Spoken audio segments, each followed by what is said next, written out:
In this module, we learn how to make the laser machine do exactly what we want using layers, speed, and power.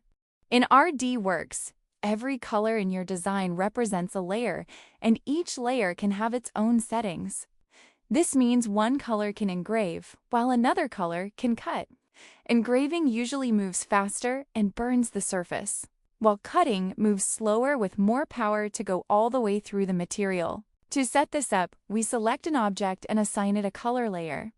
Then we open the layer settings and adjust the speed and power based on the material. For example, 3mm MDF and 3mm acrylic need different settings, so we test combinations to find the cleanest result. We also run a parameter test grid, where small shapes are engraved or cut using different speed and power values. This helps us discover which settings work best for our material. Finally, we choose the origin mode.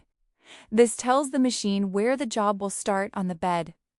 Using the frame function in RDWorks, we preview the job area so we know exactly where the laser will run before starting the cut. Once you understand layers, parameters, and job setup, you gain full control of how your laser machine works.